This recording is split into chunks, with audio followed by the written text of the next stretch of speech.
Bismillahirrahmanirrahim. Assalamualaikum warahmatullahi wabarakatuh. Alhamdulillah, alhamdulillahilladzi 'allamal Qur'an, khalaqal insan, 'allamahul bayan. Wassalatu wassalamu ala sayyidil anam, sayyidina Muhammad ibn Abdullah min waladi Adnan, wa ala alihi wa ashabihi wa man tabi'ahum bi ihsan. Amma ba'd. فقال تعالى في كتابه الكريم أعوذ بالله من الشيطان الرجيم وما آتاكم الرسول فخذوه وما نهاكم عنه فانتهوا صدق الله العظيم. أيها المسلمون والmuslimat, para pemirsa yang dimuliakan Allah Subhanahu wa taala. Allah Subhanahu wa taala perintahkan melalui ayat yang tadi saya baca di mukaddimah bahwa kita diwajibkan untuk mengambil, melaksanakan apa yang dibawa oleh Rasulullah SAW. Ajarannya, hadisnya. Sekarang permasalahannya adalah dalam praktek kehidupan kita berinteraksi dengan hadis-hadis Rasulullah SAW. Terkadang kita mendapati ada beberapa hadis yang ta'arud, kontradiksi. Yang satu misalnya mengatakan A, yang hadis satu lagi mengatakan B. Bagaimana menyikapi ketika kita menghadapi ada dua hadis yang kontradiksi? Para ulama menggariskan bahwa ketika ada dua hadis yang kontradiksi, langkah pertama adalah berusaha untuk menjamaknya, mengkombinasikannya, memadukannya.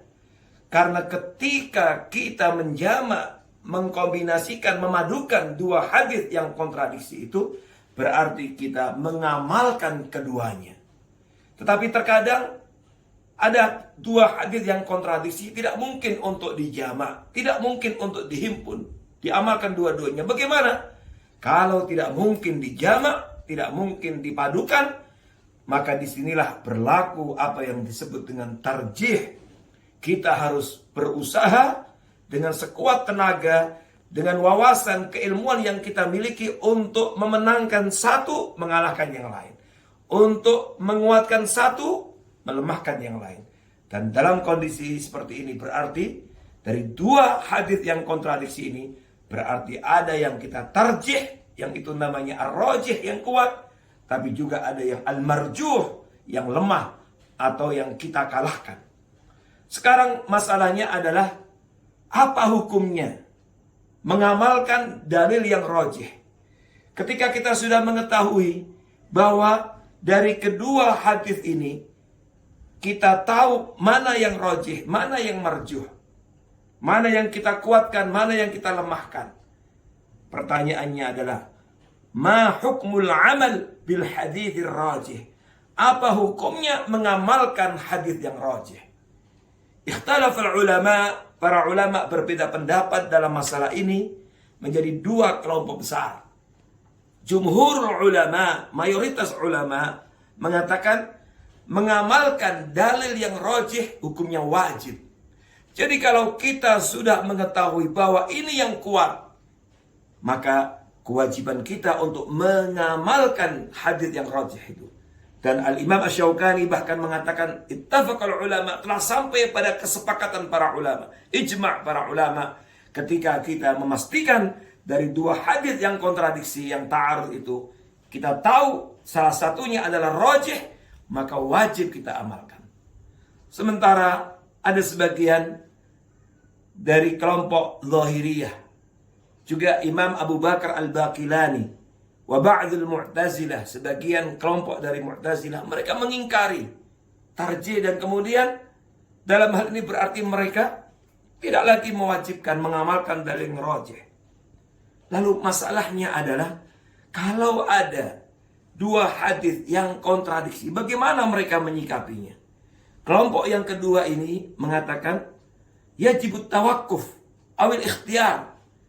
Maka mereka menyikapi tawakuf. Maksudnya tawakuf adalah ya sudah, diam saja, tidak diambil sikap. Atau mereka pilih sesukanya. Mana yang saya pilih? Tidak peduli mana yang rajih, mana yang marjuh. Yang penting dua-duanya bersumber dari Nabi, maka itu terserah saya mana yang saya ambil. Bahkan ada sebagian yang menisbatkan bahwa konon Al-Imam Al-Imam Abu Abdillah Al-Hasan Al-Basri konon termasuk yang berpendapat seperti ini. Tetapi Al-Imamul Haramain membantahnya, mengingkarinya. Kata Imamul Haramain, saya telah membaca, menelaah berbagai macam literatur, karya Imam Abu Abdillah, Imam Hasan Al-Basri, tapi saya tidak pernah mendapatkan pendapat beliau seperti itu. Masing-masing kelompok ini memiliki hujjah, dalil. Jumhur ulama yang mengatakan wajib mengamalkan dalil yang rajih, mereka mendalilkan kepada beberapa dalil. Pertama, mereka mendalilkan kepada hadis Rasulullah SAW ketika mengutus Mu'adz bin Jabal ke Yaman. Yaitu ketika Rasulullah SAW menyetujui bagaimana Mu'adz bin Jabal ketika dihadapkan dengan satu masalah, beliau menyikapi dan memutuskan sesuai dengan skala prioritasnya. Dimulai dari Quran, lalu hadis, lalu berijtihad. Lengkapnya, ketika Mu'adz bin Jabal diutus ke Yaman, maka Rasulullah SAW memanggilnya. Dalam bahasa kita sekarang semacam tes, semacam untuk menguji, mengetahui seberapa kuat orang yang diutus, sahabat yang diutus ini bisa menyikapi terhadap berbagai macam permasalahan yang dihadapinya nanti. Maka Rasulullah SAW bertanya kepada Mu'adz bin Jabal, "Ya Mu'adz, idza urida laka qadha." Jika dihadapkan kepadamu satu permasalahan, persengketaan, kaifa taqdi? Bagaimana engkau akan memutuskan? Ini semacam fit and proper test. Maka Mu'adz bin Jabal mengatakan, "Aqdi bi kitabillah." Aku akan memutuskan dengan kitab Allah. Fa illam tajid, lalu jika engkau tidak mendapatkan di dalam kitab Allah untuk memutuskan masalah ini, bagaimana? Aqdi bi sunnati Rasulillah. Aku akan memutuskan dengan sunnah Rasulullah SAW. Jika engkau tidak mendapatkan juga dari sunnah, bagaimana? Ajtahidu ra'yi wala ahlu. Maka aku akan berijtihad dengan sekuat tenagaku, maka disitulah kemudian aku akan putuskan. Masya Allah. Begitu mendengar Mu'adz bin Jabal menyampaikan jawaban yang seperti itu, Rasulullah SAW berbahagia, senang sekali. Bahkan di dalam hadis itu beliau menepuk dadanya dan kemudian beliau mengatakan, "Alhamdulillahilladzi waffaqa Rasulillah lima yurdi Rasulullah." Segala puji bagi Allah yang telah memberikan taufik, ketepatan dalam memutuskan kepada Rasulnya Rasulullah, yaitu Mu'adz bin Jabal, kepada hal yang membuat ridha, senang utusan Allah Subhanahu wa ta'ala. Kemudian yang kedua, jumhur ulama mendalilkan kepada ijma'us sahabah.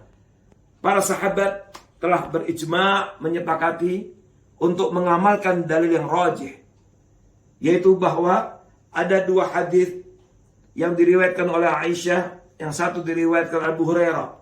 Aisyah radhiyallahu anha cerita bahwa Rasulullah SAW pernah kana yusbihu junuban, beliau pernah mendapati waktu subuh dalam keadaan junub, lalu beliau melanjutkan puasa, tidak membatalkan puasanya.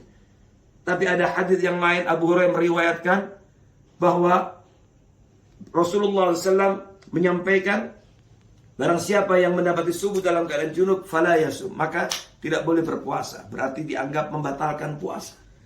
Kata Abu Hurairah, ma qultu ana, bukan aku yang mengatakan, tetapi Rasulullah SAW qalahu. Maka ini dua hadis ini kontradiksi, dan jumhur sahabat, ijma'us sahabat bahkan mengatakan mereka mengamalkan, mentarjih hadis Aisyah, dan ada riwayat lain Ummu Salamah radhiyallahu anha. Kenapa? Karena keduanya adalah istri Rasulullah SAW dan keduanya lebih tahu tentang keadaan yang terjadi dengan suaminya, yaitu Rasulullah SAW. Maka mereka berijma' para sahabat untuk mengamalkan hadis Ummi Salamah dan hadis Aisyah radhiyallahu anha. Dan hadis Abu Hurairah menjadi marjuh. Kemudian yang ketiga, mereka mendalilkan kepada dalil akli, logika. Kalau kita tidak mengamalkan dalil yang rajih, berarti kita mengamalkan yang marjuh. Dan kalau mengamalkan yang marjuh berarti mumtani aklan. Itu tidak bisa diterima oleh akal. Karena kalau mengamalkan yang marjuh itu sama saja kita mentarjih yang marjuh atas yang rajih. Padahal harusnya yang rajih yang harus diamalkan. Kemudian terakhir, mereka yang mengingkari juga menggunakan dalil. Di antaranya mereka menggunakan firman Allah, fa'tabiru ya ulil absar. Surat Al-Hasyr ayat 2. Mereka mengatakan, ayat ini memerintahkan kita untuk mengambil ibrah dari manapun. Mau yang rajih, mau yang marjuh, dua-duanya bagian dari ibrah, maka bisa kita ambil. Justru disinilah kelemahan mereka. Kalau kita pakai logika, kita menggunakan mendalami ayat ini, maka justru mengambil yang ibrah itu, yang ada di benak kita adalah yang rajih, yang kuat, itu yang zahir.